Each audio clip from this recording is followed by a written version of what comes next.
Okay.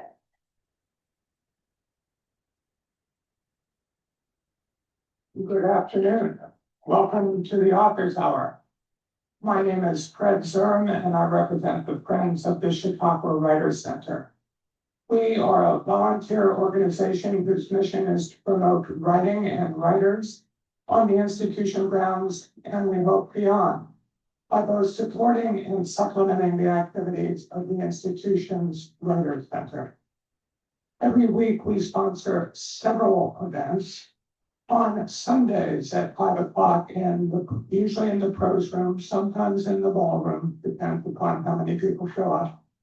On the second floor of this building, writers and listeners 18 years old or older, and it looks like you all qualify, are invited to participate in an open mic session. Each reader gets between 3 and 5 minutes. On Wednesdays at 1:15 in the ballroom on the second floor of this building, we offer what we call an informal critique session. Writers are invited to bring in 10 copies of one single-spaced page, 12.5, not 6.5, of their prose or poetry for feedback guided by a published writer, usually me. On Thursdays from 12 to 1, we have launched a new series, Locals at the Library. Each week, 2 to 3 Chautauqua authors will be available on the front porch of the library, or just inside the library if it's raining, or if we have heavy smoke, which happened one week. 3 authors will be there. Tia Purr, The Household of Chautauqua, historical fiction. Phoebe Schiller, The Moxie Gardiner, literary fiction. And Deborah Nader, Older Point and Mystery. And today, as we do every Tuesday at 12:15, we sponsor the Authors Hour reading series. 3 Chautauqua writers will present their work. Their work will also be available for sale and signing. And with a little bit of luck, we should have time for a Q&A session. So if you have any questions, try to remember them or write them down. Our first reader, Moxie Gardiner, is the pen name, that's one of our air quotes, of a writer, blogger, traveler, and master naturalist. The name Moxie was first bestowed upon her during a rare visit to an upscale bar. For some of you are not taking these to Starbucks. Yeah, okay. I got the late one night in her native Buffalo, New York. It was a backhanded compliment by the pop regulars attempting to politely describe her rather rough west side edges, which she still wears proudly to this day, to this day. She does have a soft spot too, however. She loved the smell of warm wood, the sound of insects in the evening, islands too small for cruise ships, and the underbellies of airplanes when they fly over the setting sun. After graduating from Buffalo State University, she moved to Washington, D.C. to pursue a career in journalism and a master's degree from American University. She had written more than 100 speeches, authored and edited countless magazine articles, and faithfully scribbled in her personal journals for the past 2 decades. Today, she has traveled to 46 countries and all 50 states, and still has a lengthy bucket list of places to see and things to do, including more books to write. Black Ice is her first novel. Moxie.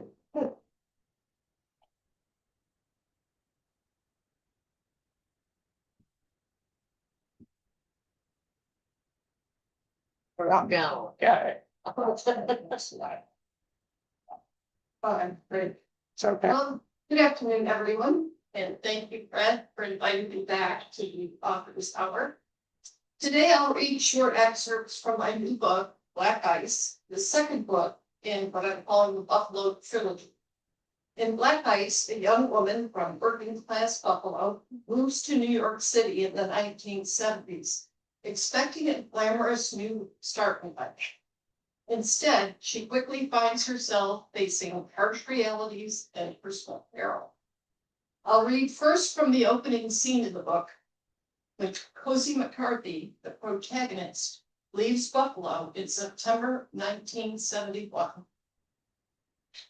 Looking back, Cozy McCarthy believes her future began with motorcycle ride. She and Joey Califano left Buffalo in early September, just after Labor Day. Mornings in Western New York, State at that time of year, are cool and clear, just the barest hint of the winter to come. Joey wore his leathers, as always. She dressed in layers, her father's bulky old sweater on top of her sweatshirt. The helmet didn't fit right, and looked even worse. But once on the road, she didn't care. The trip was magical at first. Joey, the guy she had adored since she was a child, was in her arms for nearly 8 hours. Her face pressed against his back, she inhaled his intoxicating smell.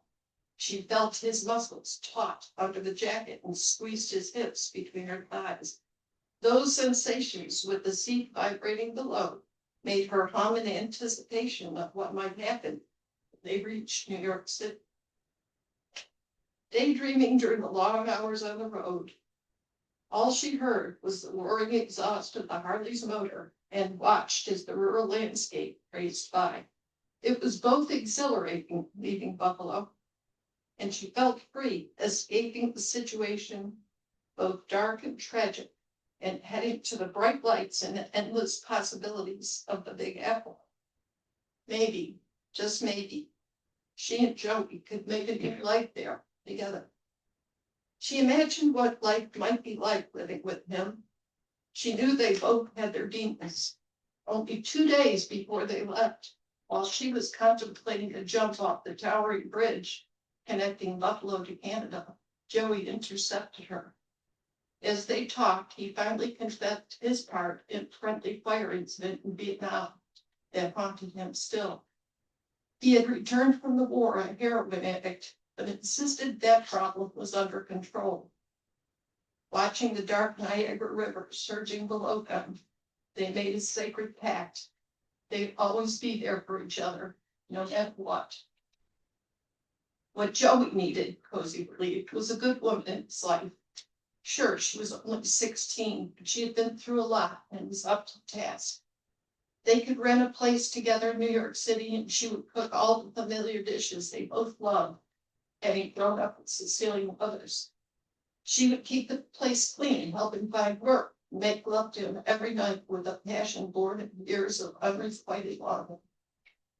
Stopping at a state park just south of Binghamton, they idled by a lazy waterfall, sharing a Coke and quiet focus.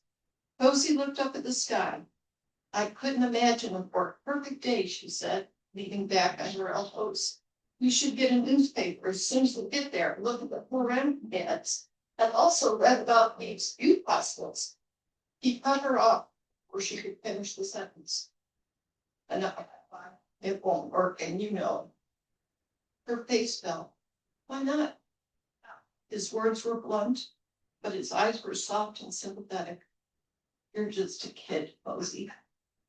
You're not even legal age in New York State. Living together is out of the question. I'll be 17 in a couple of months, she argued. Please, Joey, we left together, so when we get there, we have to stick together. No. Joey looked directly at her now. You'll be fine. Me? I'm still dealing with some heavy shit. I've got nothing of them. No job, no skills, no ideas.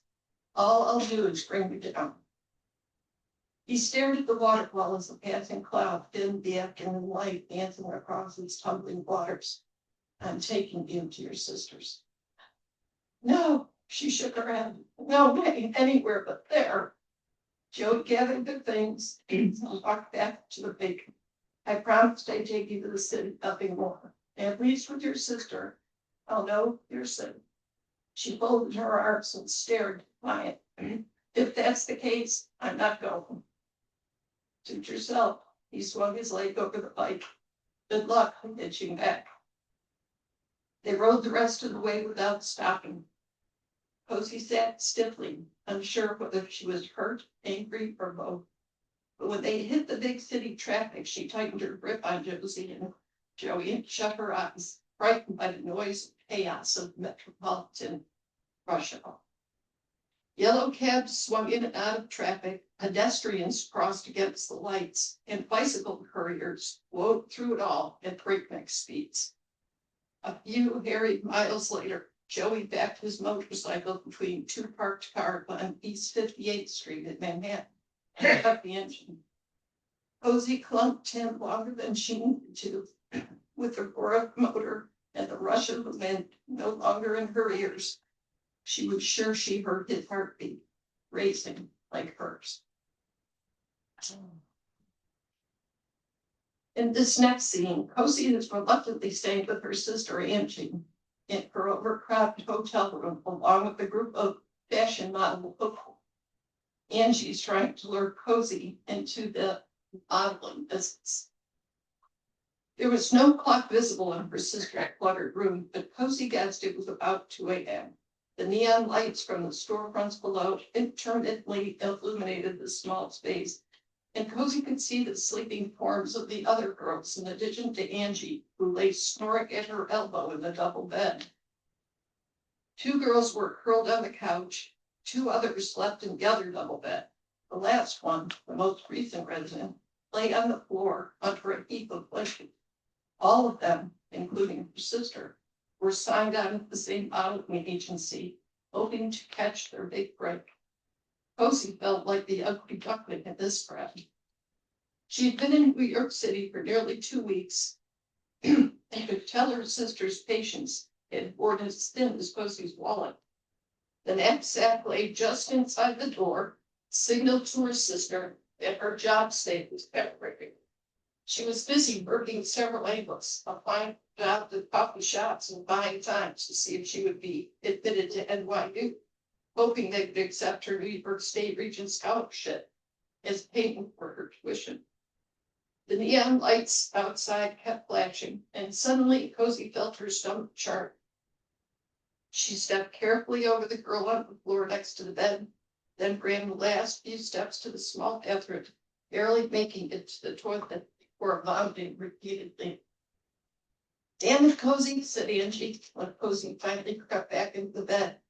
"You need to get yourself together. I told the agency I'd bring you by today." Cozy whispered, "Okay now," and hoped to God she would be by their 10 a.m. appointment. When they got off the subway in Midtown, Cozy could see the Empire State Building on the corner of 5th and 34th Street. "Wow," said Cozy, "I can't believe I'm seeing it for real." "Stop talking, act like you belong here." Angie pulled Cozy toward the looking office building. The 2 girls rode the elevator up to the 22nd floor, and when the doors opened, Cozy found herself in an Empress suite with the words "Exquisite Modeling Agency" etched in glass above the reception desk. The office was crammed with cushy chairs and couches and filled with beautiful young women nervously flipping through magazines or reapplying their lipstick. Cozy was ready to turn and run out the door. "Relax," said Angie. "I got you covered." Minutes later, Angie peeked out the side door, beckoning Cozy to follow. They hurried down the long, narrow hallway to a small office, its walls covered with glossy photos of famous models. A sour-faced, middle-aged woman sitting behind a messy desk ignored them for a few minutes, then finally peered over her eyeglasses. "Is your sister?" Angie nodded. "Cozy, this is Madge. Madge, Cozy." Madge got up and stared at Cozy's face. She motioned for her to turn around. Slowly, Madge made a circling motion with her finger. Cozy did as she was told. "Walk," said Madge. "Where?" said Cozy. Madge gave Cozy a practiced look that suggested she, like all the other hopefuls, was dumber than dirt. "Around the room, where do you think? Tegucigalpa?" Cozy walked around the framed office, wondering what Madge was looking at. After a few turns around the room, Madge spoke rapidly to Angie, ignoring Posey completely. She's got the height, pretty face, dark cheekbones. She's thin, but not thin enough with that little pooch of a belly. Too busty for high fashion, way too awkward for runway. I do like the light blue eyes, dark hair combination, but that's her undistinctive feature. Maybe she could do some catalog work, but she won't land a job with that ugly pop on her head. Fix that. Picture taken, and we'll see. Madge then turned to Kobe. You, do something with that hat before you come back. Angie thanked the woman who was already on the phone, thumbing through an earnest Rolodex, waving them away dismissively. Cozy walked quickly down the hallway, her face scarred with embarrassment. Why did you make me do this? She said, tearing up. You knew I'd be no good at it. You just set me up to embarrass me. Ah, come on, said Angie. That's just Madge. You should have heard what she said about me when I came. When they reached the lobby, Cozy wheeled around and faced her sister. Just how much money you have made it up, Angie. Don't exactly live in a luxury. I want to know if taking all this crap from Madge worth it. Her sister frowned, exasperated. Look, Cozy, it takes time to make money in this business. Everyone knows that. In the meantime, we try to make ends meet, doing other things. Like what other things, Cozy demanded. We're gonna now fast forward a few years.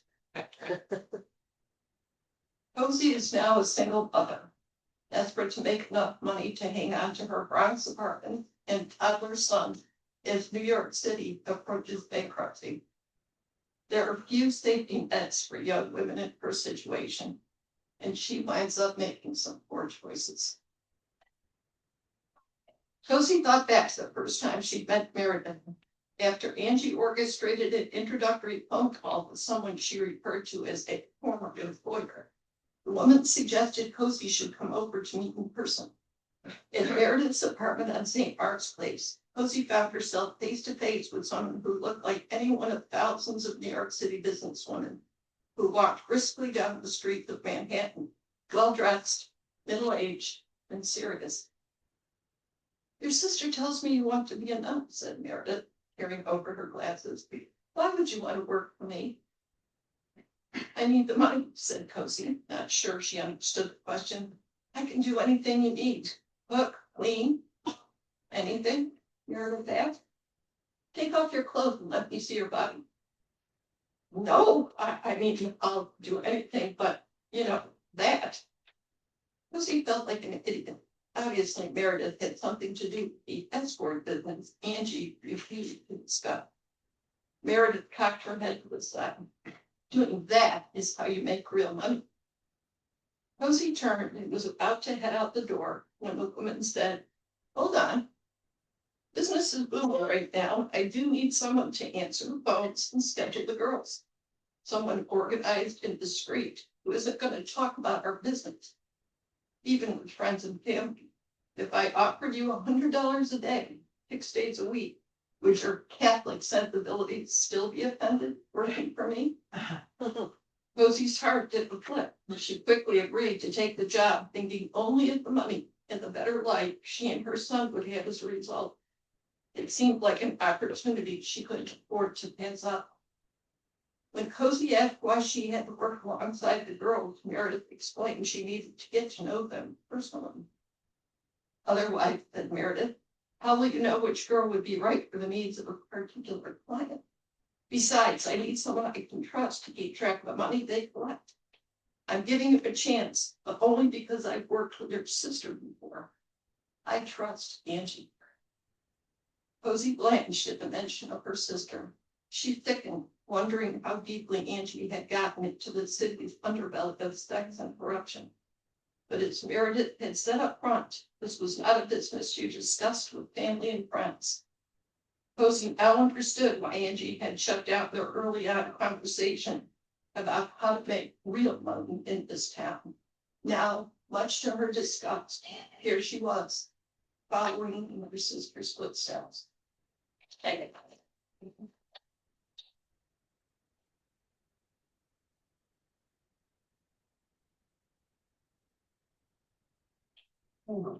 Moxie, I like the way each chapter and there's sort of a mini cliffhanger open question. Make me want to read more. In addition to weekly events, I want to describe some of the special annual events that the Friends of the Chautauqua Writers Center sponsors.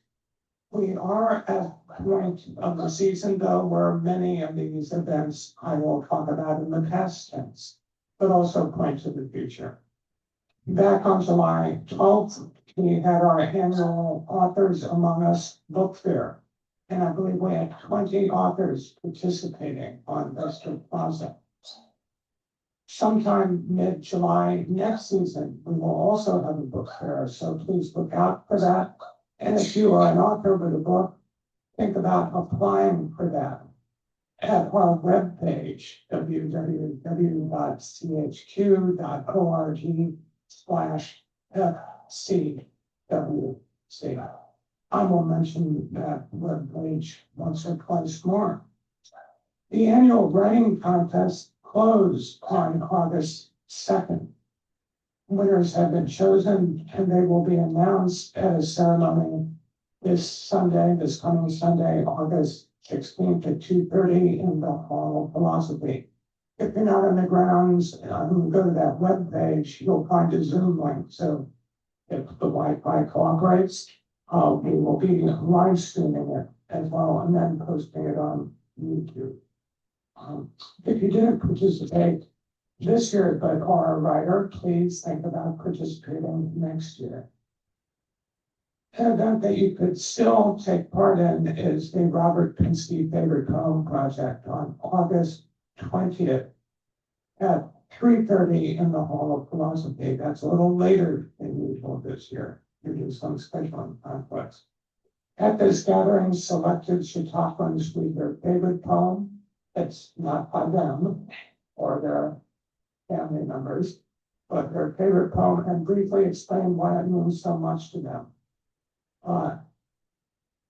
Application deadline is August 15th, so there's still time. Once again, go to that webpage, chq.org/SCWC. I want to remind you, Q&A after our third reader and books for sale and signing. Our second reader is Brenda Haas, award-winning author of Finding Sutton's Choice. She lives in Lakeside, Ohio, which is another sister Chautauqua, and the setting of her Lake Erie novel about parent-child relations, family mental health, family secrets, and second chances. A magazine feature writer, speaker, and lake-obsessed photographer, Brenda spent many years as a reporter and humor columnist for a Pittsburgh press. She has published more than 50 personal essays about her working life as a mother and daughter. Finding Sutton's Choice is Kirkus recommended and received International Impact Book Awards in Women's Fiction and Aging categories, a Literary Titan Gold Book Award, and a Pencraft Best Book Award for Fiction. For details, visit Brenda's website, www.brendahaas, that's spelled Haas. Like my lucky diamonds. I bet I won't hold that against you. .com. Welcome from my sister Chautauqua, Brenda Haas.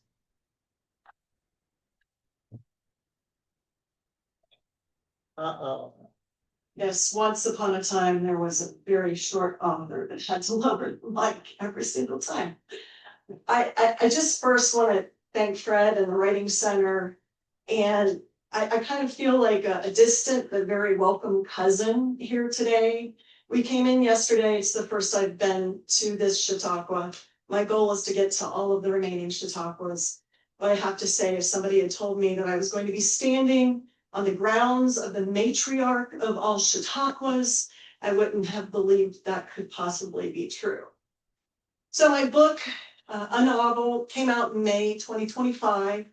Finding Sutton's Choice is about a young writer from Pittsburgh, and she has to go back to her hometown of Lakeside, Chautauqua, when her estranged father becomes ill. She goes back unwillingly. It's been a decade since she's seen him.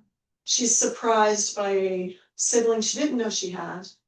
And needless to say, there are a lot of family secrets that are revealed throughout the story. One of the reasons that I wanted to write this story in the first place was to give a little love to the Chautauquas. And I have discovered over the years of going to various Chautauquas that each one has its own personality. And I actually have chosen a section today that may help illustrate a little bit more about what you would see if you were coming to our setting. So Charlotte Sutton is going back. Her father, Chuck Sutton, is a bit of a celebrity, ex-baseball player, had retired and become the newspaper editor for the local newspaper. And he's quite a character and beloved by all. Charlotte loosened her grip on the steering wheel and wiped one sweaty palm on her jeans and then the other. She slowed behind a rusty pickup pulling a sleek red motorboat. What would the weekend hold? For sure, Chuck would be surprised. They had not spoken since her and her mother's move to Pittsburgh right after high school graduation. One of many milestones that Chuck had missed. That he hadn't left a message himself instead of having some Jake person do it pissed her off. Not that she was any better, even a short return to Lakeside could, probably would, prove to be a bad idea. She hadn't called the Jake person back. She'd rather show up unannounced in case she changed her mind. She passed run-and-muck campgrounds, and a car rolled to a stop at a food market on the corner. Ahead, Lakeside's entrance sign, in the shape of a gabled cottage roof, spanned the width of the road.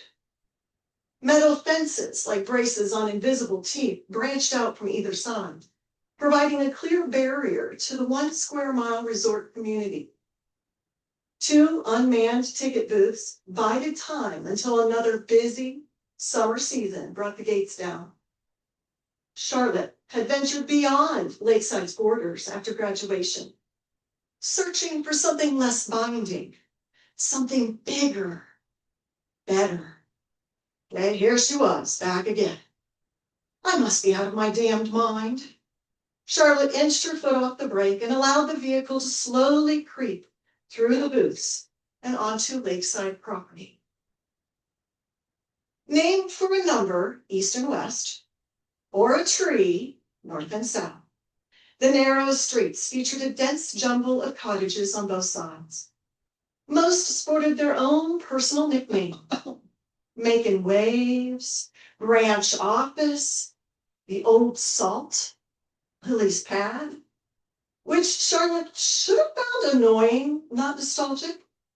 Some cottages with painted shaker-style siding reminded her of the miniature dollhouse she'd spent hours playing with as a child, making up family stories in which only she knew the ending.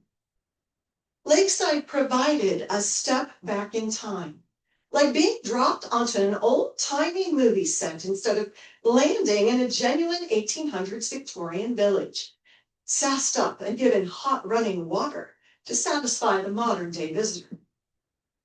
Memories of sailing, shuffleboard tournaments, and fishing off the dock filtered through her mind like a slide deck. She tapped a nervous rhythm on the steering wheel and rolled her head. The tension along her shoulders tightened further. It hasn't changed, even if I have. Charlotte turned onto Pine Street. On her left, a shadow loomed and wavered on a screened porch. She frowned. She had missed Lake Erie and her many personalities. Backwater calm, wild waves, ice sculptures forming over the rocky shore. But she sure as hell had not missed living in a small town where everybody knew everybody's business, her family's in particular. It hadn't helped that Chuck was practically a local celebrity, and he collected friends like baseball cards. Her mother had called him Good Time Charlie for a reason. Where there was Chuck, and it was always a party. Charlotte preferred the anonymity of city life, blending in, being left alone, no longer a source of gossip. Her Pittsburgh neighbors were strangers. She liked it that way. And she was absolutely okay with being the opposite of a good time. Proud of it, even. The town's rumored chain, shorter in the off-season, but still ferociously efficient, would barely give her time to park the car before everyone knew she was back. Wouldn't matter, she wasn't staying long. Charlotte crept onto the street, dead-ending into the waterfront. A sliver of Lake Erie appeared in the distance, and her heartbeat quickened. As if drawn there of its own volition, the car veered toward a pale peach waterfront cottage with white scalloped trim like frosting on a gingerbread house. Charlotte pulled into the lot between the cottage and the neighboring Hotel Lakeside, a 3-story ladylike behemoth with a screened-in front porch. An older model SUV, likely her father's, was the only vehicle parked there. Killing the engine, Charlotte gazed up at the rear of the cottage. Her father had lived alone there since she and her mother left. A wooden sign in the shape of a sailboat listed above the back door, its hand-painted letters a product of Charlotte's creativity. Faded but still legible. Sutton's Choice. Chuck could have afforded to renovate it any way he wanted. The cottage and the family for more than 6 generations had not changed much. Even the rusty banana, Charlotte's yellow tank of a bike, still guarded the back door. Its chains were slick, oil. The basket on the front looked new. Odd. Chuck had always preferred to get his exercise strolling the perimeter of the community. Odd. Charlotte crept from the car and almost toppled a baseball bat propped against the porch step. Even odder, is he living in the past? Approaching the back door, she knocked and waited. Knocked again. Nothing. Nerves resisting the movement, she grasped the knob. The door was unlocked, always, and she poked her head inside the dimly lit kitchen. Anybody home? Chuck? Silence blanketed the place like it was waiting for someone or something. Questions buzzed in her head, but Charlotte refused to cross over the threshold uninvited. She yanked the door shut, hurried to the front of the house, and stopped. The wind swirled leaves across the lawn, fronting Lake Erie, and spray arched onto the wide swath of grass dominated by twin cottonwood trees, their side-by-side trunks each at least 3 feet in diameter. But it was the lake that drew Charlotte's attention. The surface shimmered blue, silver, and gray.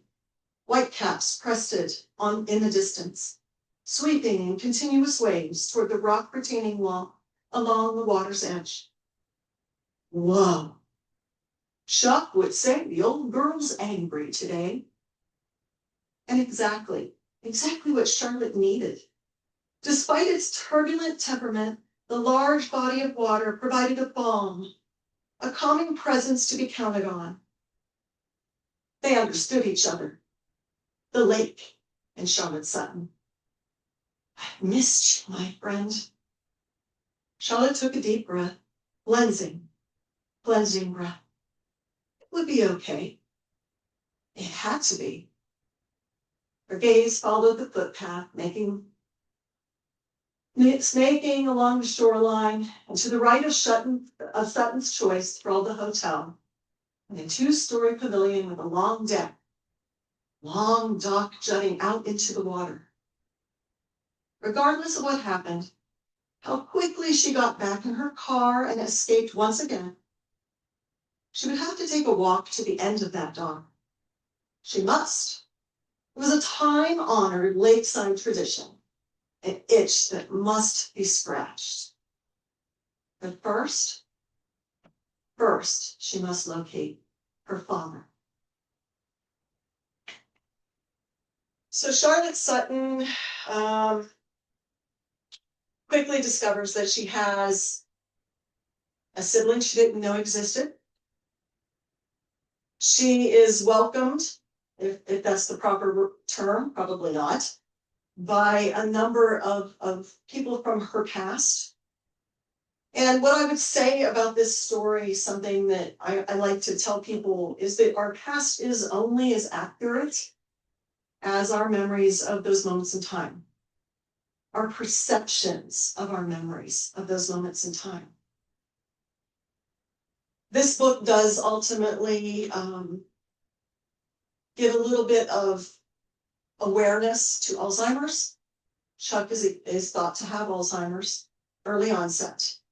And I've been doing a lot of work with the Alzheimer's organization to try to bring them into as many of my speaking opportunities as I get. There are millions out there impacted by Alzheimer's, whether they're a caregiver or someone that actually has the disease. And when I wrote this story, I wanted to give a little love to Lakeside. I wanted people to see what the community that I now call home looks like and feels like in the middle of winter. I grew up in a small town in Sutton County, Ohio, which is actually full of cornfields.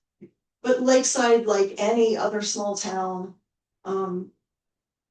there's a lot of love there. People do know everyone, but we also look out for each other.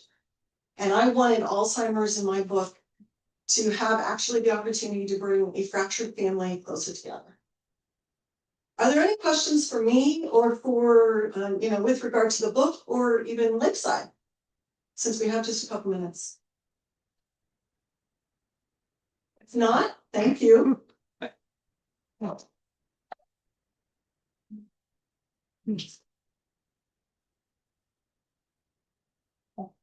ask you a question. Sure. I'm a fast reader. Okay. Okay, is that each Chautauqua has a personality. If you had to come up with personality types, Lakeside, this Chautauqua, are they introvert, extrovert, or are they whatever? Yeah, give it some Myers-Briggs, okay? Oh boy, what a way to put me on the spot on that one. I think if I had to compare the two, I mean, let's be clear. There's a reason that there were so many places all over the United States that tried to emulate what you have going on here. This is class. This is beautiful. Your grounds are kept so beautifully. We really enjoyed our time here yesterday. It's interesting. Lakeside, I think, has taken almost a less formal look at the Chautauqua. We have slightly different principles in terms of like even parking, and let's just say that I loved that I didn't have to battle with other golf carts and quite as many bikes and cars here. But in terms of personality, I think we are the happy-go-lucky younger cousin, if there's a way to put it. We are still working out things that I now understand, having been here, what some of our leaders at Lakeside are trying to do with some of the things that I didn't quite get it until I came here and said, I see where they have gotten these ideas. And now it makes sense. So I think there are many Chautauquas out there, including Lakeside, that are always looking to the leader of Chautauqua to determine how best to proceed. Sometimes it's feasible, sometimes it's not. Sometimes it just has a lot to do with logistics. But I am thrilled that I finally got here. I lived in Pittsburgh for so many years as a journalist, and I kept saying I wanted to be able to come up here and take advantage of what this place offers when it comes to writing and literature focus with your education. And I'm very grateful to be here today. But, oh, and I do have to just say this because I only have until August 27th to tell people that the book also was just given finalist designation in literary fiction through Kirkus. They're doing Indie Awards this year for the first time, so I'm inaugural. And as of August 27th, I'll probably be told I did not win my division, but we're gonna go with it. Yeah. Yeah.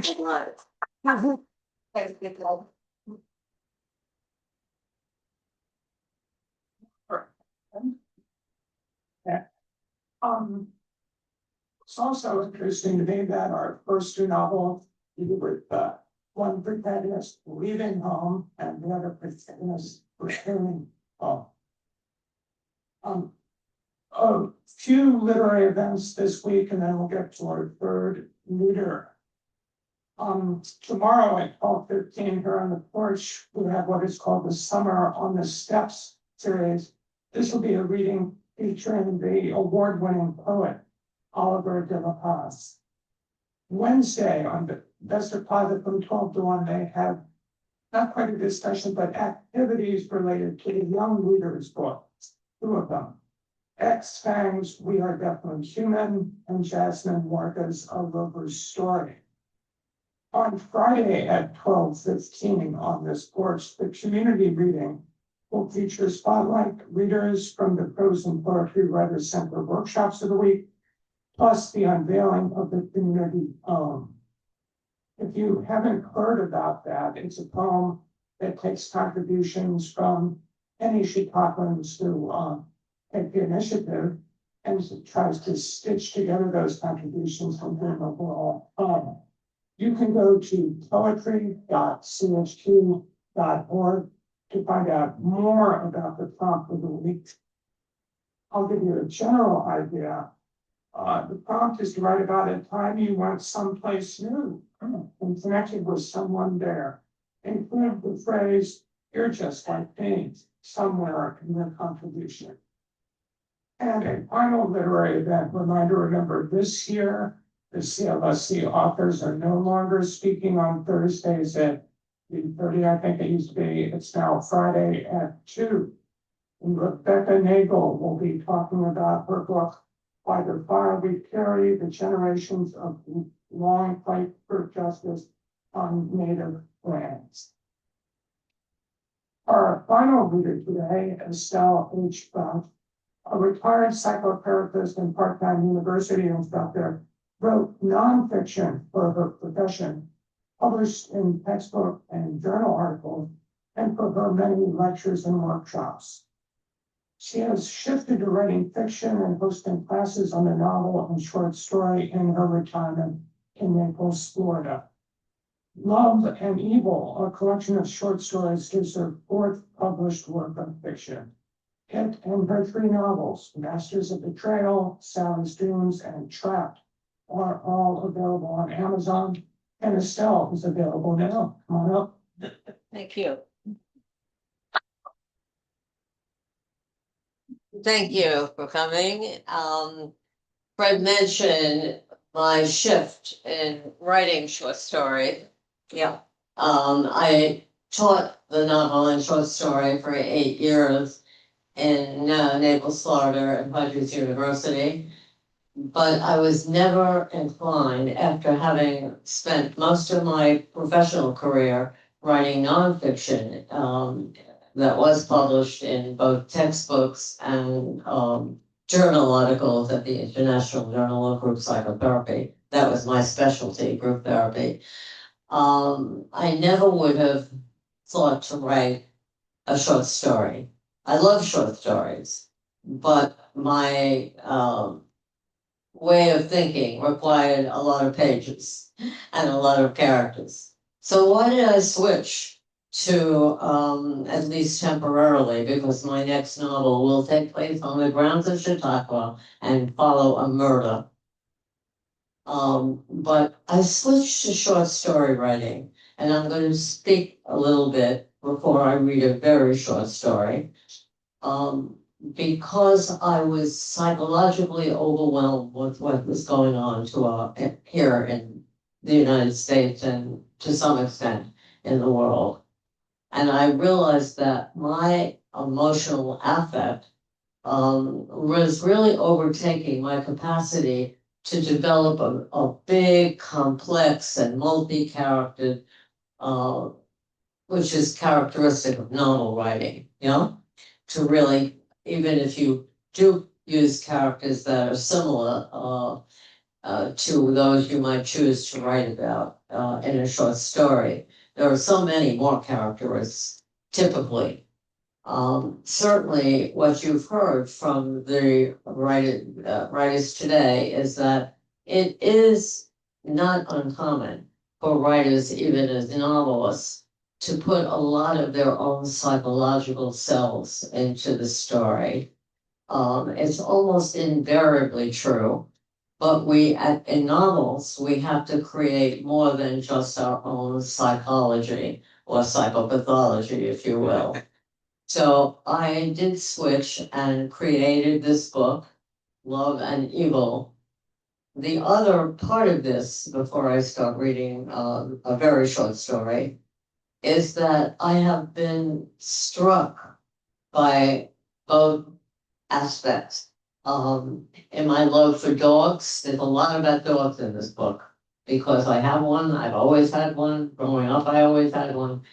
And I've also seen people sometimes be able to be loving to dogs and not necessarily to their own children or the rest of us. But on the other hand, I have run into terrifying evil, especially amongst the breeders who are selling tiny puppies. So you will find that in addition to other stories, there are plenty involving dogs. Now, I am going to read a very short story to you. Part of my selecting short pieces to read is that I have a problem listening. My friend here, I've told her, she and I actually ran a writers program years and years ago in Naples. And I was struck, even though I had read the submission, because we were running the program. I sometimes have trouble. I could be very interested initially, and I start thinking of other things, free associating. That probably has to do with my laying on the couch as a trainee to be an analyst, which I never was because I can't keep my mouth shut long enough to be an analyst. So anyway, so the name of this story is Promise Kept. This stunning mountain town, long a treasured tourist destination for the affluent skier and mountain climber, seemed deserted as I arrived at my hotel in town. The long, challenging drive alone was undertaken by me for a new job, which these days is not that easily found in my field.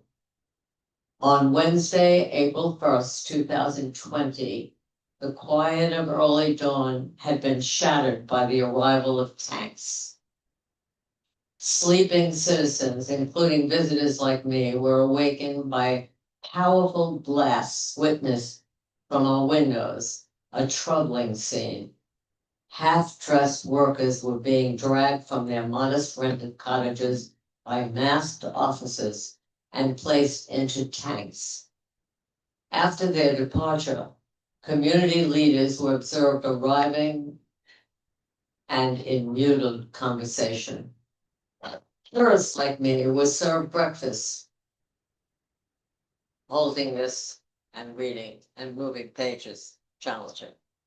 Was served breakfast by anxious staff. What conversations there was within families could not be overheard. What was obvious, something was very wrong. The hotel managers arrived to address us. Quote, "You likely have heard gunshots early this morning and may have seen tanks arriving, then departing with captive men.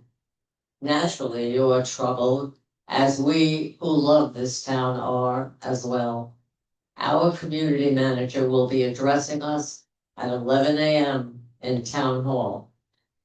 You are welcome to attend." Worried business and community leaders had left their homes without breakfast, headed for town, while their spouses awaited school buses, which never arrived. One of the women, surely this day hadn't been made a state husband, intoned a young mother to her neighbor. Both laughed at the idea, but the absence of their housekeepers, who had no personal transportation, was no laughing matter. Reaching for their cell phones, now quite anxious, the young women searched for answers after discovering that buses were not running today. Streets were mostly deserted. Toys and items of clothing were scattered about. Strollers and small bicycles were parked on normally pristine porches. Sounds of morning television could be heard emanating from open doors. Restaurants and shops were shuttered. The community's new medical facility was empty and dark. Only the town library seemed to be functioning, with librarian Mrs. Branch working to get ready for the usual onslaught. She showed no curiosity during her conversation with the mayor, even after seeing the tanks and overhearing troubling conversation. That all changed for her when not one person entered the library.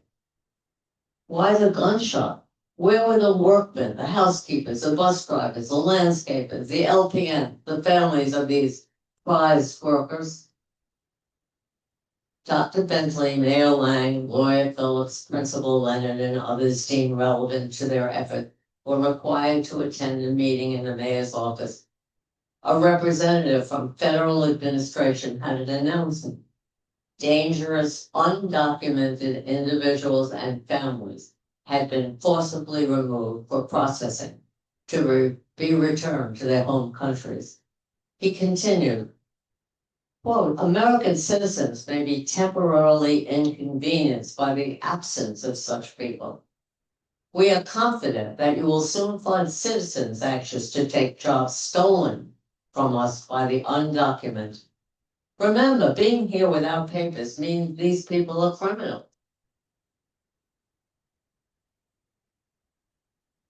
Almost. We are doing God's work in protecting you. You are treasured citizens.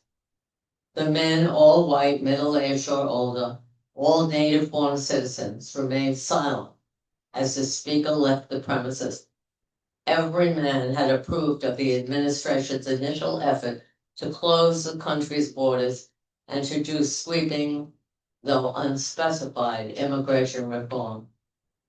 Not one of these good men had envisioned what they just heard described. Speechless and avoiding eye contact, one by one each man departed for home. Though depressed to near immobility, I forced myself to enter my office at the Burlington Times to write, print, and distribute online an editorial contradicting the official message. I await arrest. Thank you.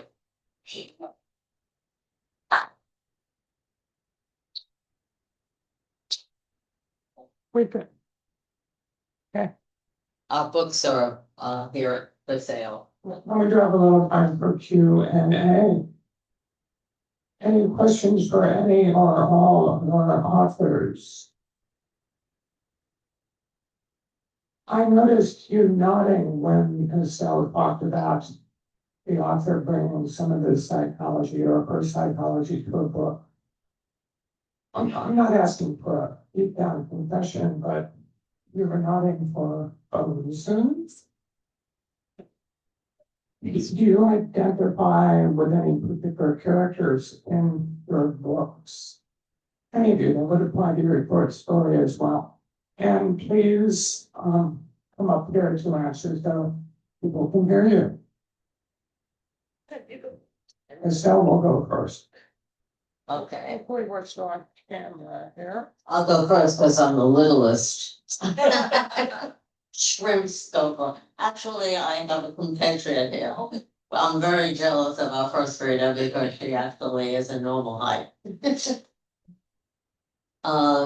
Yes, my own psychology clearly played a role in this. And in fact, it is almost impossible for we writers who write authentically to write both about what we know and what we want to know and about what triggers something in us emotionally. I can't write about something I really don't care about. It's impossible. So I appreciate you listening, and if anybody wants to ask me anything, assuming I know the answer, I will respond.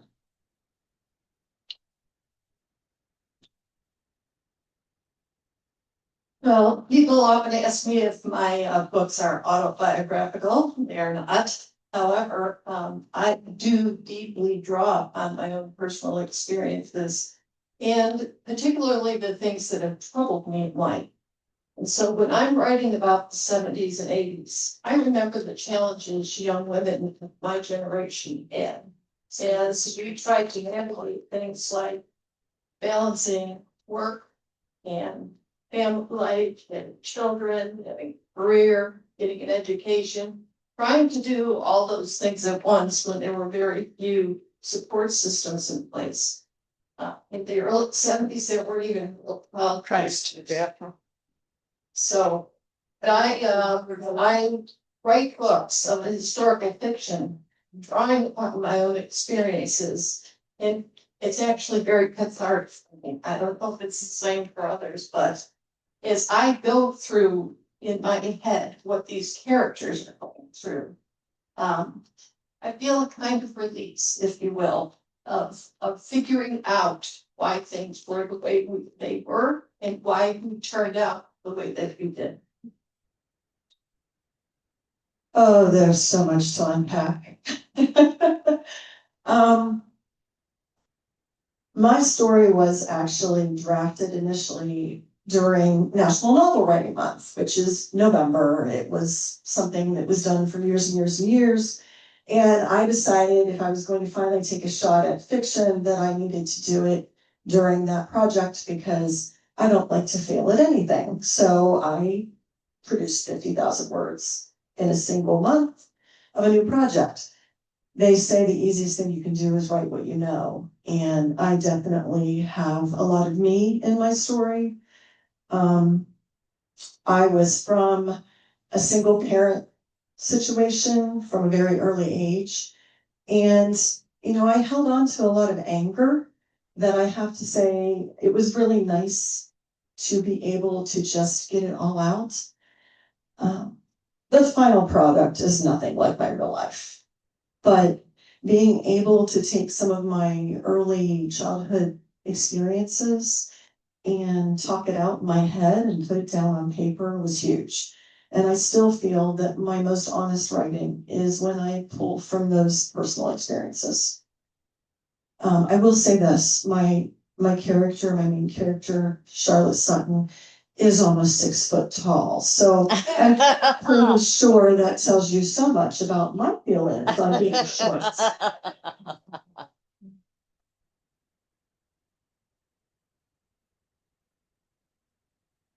Any other questions about whether it's autobiography or wish fulfillment? Okay. No.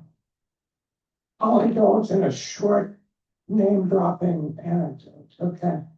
A little over 50 years ago, I was a grad assistant at University of Iowa, and I was teaching a novel called The Water Method Man, which was Donovan's second novel. And he was teaching there, so I called him up out of the blue and said, could you come to our class and talk about the novel, which is about a person that has a very convoluted urinary tract. He could have an operation, but instead he decides to drink a lot of water. And the students asked, well, John Irving, is this autobiographical in any way? He said, well, yeah, I had that condition, but I got the operation right away. So what he was doing in a way was imagining an alter ego person. What kind of person would postpone this? And the book is about a person who procrastinates and puts off and avoids and The story is also structured in a non-chronological way, so it's like this urinary tract. And he said he wrote the novel, he almost literally took chapters and threw them down the stairs. He said, okay, well, you do it in that order. Wow. Anyway, so it's my self-indulgent anecdote. Just a few announcements. Our sister art, the Chautauqua Theater Company, has a theater chat, and I think the camera's now in here. Okay, on Thursday, about their new musical adaptation of Shakespeare's As You Like It by the band, well, the musical part by the band, Bandits on the Run, and they do great stuff. I missed them, but they were here Sunday. I was in Maryland. This week, a workshop version of As You Like It will be presented along with the final performances of August Wilson's one-man show, How I Learned Where I Learned. Please join us next week for the author's hour. Pat Auerbach will be reading from her bit of magic realism, Dreams of Drowning, which is her most recent novel. I think she might also read a little bit about it from the novel In Progress. Susan Nussbaum will be reading from her most recent book of poetry, Sign Language. She's a great poet. And somebody named Maureen Ryan Griffiths, who writes memoir and poetry. Well, I'm just citing one title, her book title of poetry is 10,000 Cicadas Can't Be Wrong. Please consider joining the Friends of the Chautauqua Writers Center and help with all these events we sponsor. It looks like Wi-Fi was working, so in addition to live streaming, a recording of this will be available on YouTube if you search for the Friends of the Chautauqua Writers Center channel. And for the authors, I will send you a specific link. Everything since 2020, when we all went virtual, is on that channel is doing a so thanks so much. Let's give a final round of applause for the author.